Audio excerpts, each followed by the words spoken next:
नमस्कार सर, आपलं आरोग्य जागृतीमध्ये स्वागत आहे आणि तुम्हाला आरोग्य जागृतीतर्फे निवडणुकीच्या हार्दिक शुभेच्छा. आपण निवडून या अशी सर्वांची इच्छा आहे.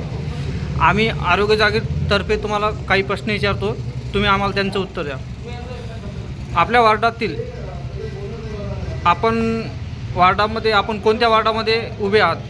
हे बघा, मी रामेश्वर बाबूराव भांदवे, प्रभाग क्रमांक 16 ड मध्ये भारतीय जनता पार्टीकडून उभा आहे. ठीक आहे सर, आपण आपल्या वार्डामधील जनतेच्या आरोग्यासाठी काय उपाययोजना करणार? मी एक सांगू इच्छितो.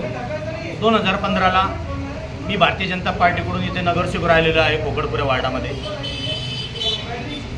तर मी सभागृहामध्ये गेल्यानंतर सर्वप्रथम मी जीबीमध्ये एक ठराव मांडला होता की माझ्या प्रभागामध्ये आरोग्य केंद्र पाहिजे. तर केंद्र सरकारची एक योजनेमार्फत मी माझ्या वार्डामध्ये आरोग्य केंद्र 2 कोटीचं आरोग्य केंद्र आणलेले. मी या ठिकाणी तुम्हाला हे फोटोच्या आणि उद्घाटनाच्या माध्यमातून दाखवतो.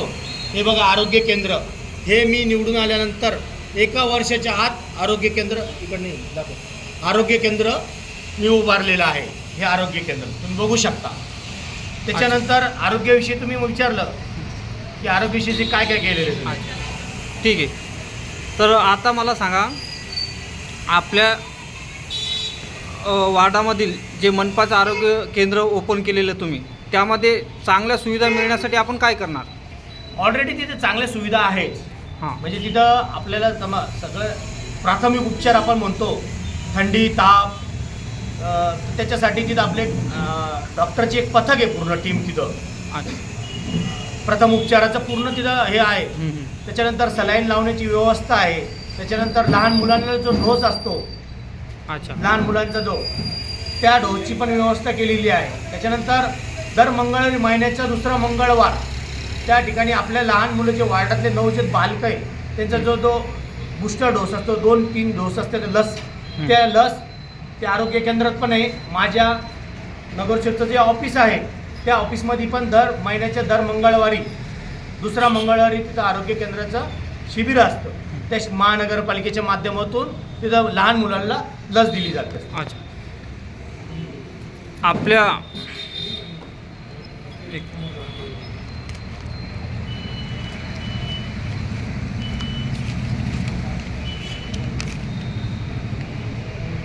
शासनाच्या ज्या आरोग्यासंबंधी योजना आहेत, त्या योजना जनतेपर्यंत पोहोचण्यासाठी आपण काय त्यांची जनजागृती कशी करणार आपण? हे बघा, तुम्ही जे जे प्रश्न विचारू लागले ते ऑलरेडी आम्ही करून बसलेलो आहे. तुम्ही विचारलं आरोग्य केंद्र आहे का?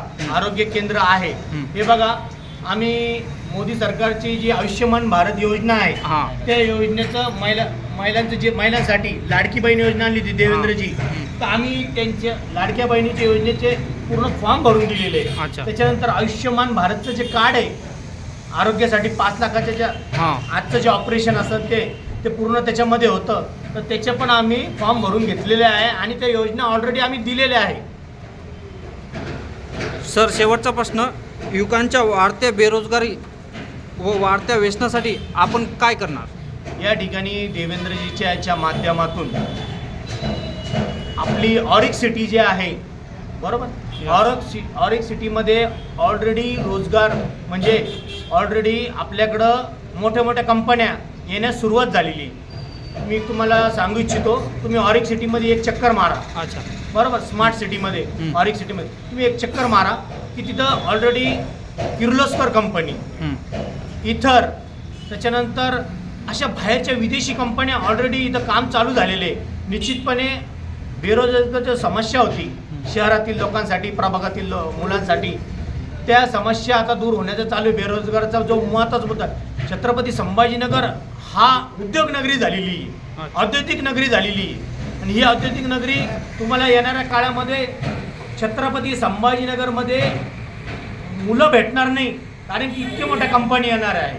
आणि त्या कंपनी येणार असेल फक्त देवेंद्रजी यांनी जो करार केलेला आहे बाहेरच्या विदेशाच्या कंपनीसोबत, तर तुम्हाला मला एक विनंती आहे, तुम्ही एकदा ऑरिकमध्ये एकदा एक चक्कर मारून या, किती कंपन्यांचं काम चालू तुम्हाला दिसेल. ओके, धन्यवाद सर. तुम्हाला एकदा पुनश्च शुभेच्छा निवडणुकीसाठी.